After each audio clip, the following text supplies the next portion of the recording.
My name is Anya Salem. I'm a registered against HB 562 and 670 and HJR 32. However, I'm specifically testifying against House Bill 562.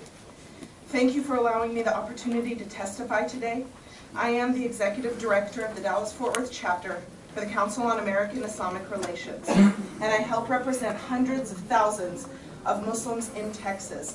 I'm also an 8th generation Texan, and I was born and raised as a Muslim in Fort Worth, Texas. One of the services our office provides is to help acclimate immigrant and refugee communities into mainstream American life.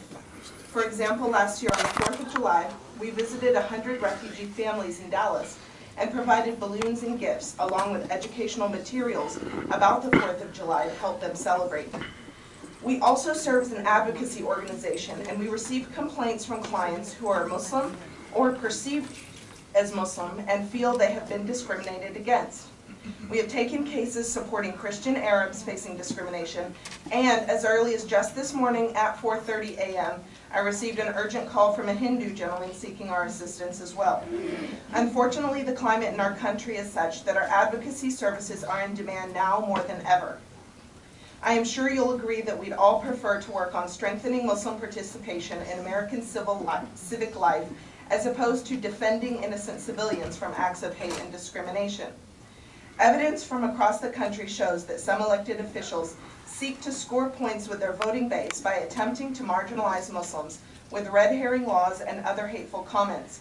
For the past 5 years, we have witnessed a trend of state-level support for this type of legislation, and HB 562 is no different. This is contributing to a hate-filled environment nationally that is having consequences here in Texas by people who are empowered by such actions. Our office in North Texas has been receiving hate crimes and discrimination complaints almost daily now, which is a dramatic increase from previous years. Your words in legislation have far-reaching effects, and your responsibility to represent and ensure the safety of your constituents is a heavy burden that requires thoughtful and balanced actions that speak to the high principles your offices must uphold.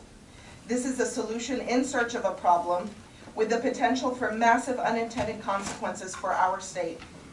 Is this our legacy as Texans and as Americans? I urge you to distance yourself from rhetorical legislation designed to marginalize and intimidate under false pretext of security and patriotism. I urge you all to vote against HB 562 and related bills. Thank you. Any questions, members? Okay. Thank you very much.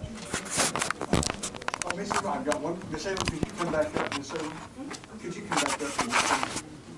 You had mentioned that you were testifying on or against HJR 32 and 670. No, I said I registered against them as my position, but I'm only testifying against HB 562. We can't find a registration on HJR 32 or 67 House Bill 670. I took a picture of it if you want it. Okay. If some reason it didn't go through, would you mind just doing it? Sure. No problem. Okay, sure. We'll help you with that. Okay. I'm sorry, there's an issue. No.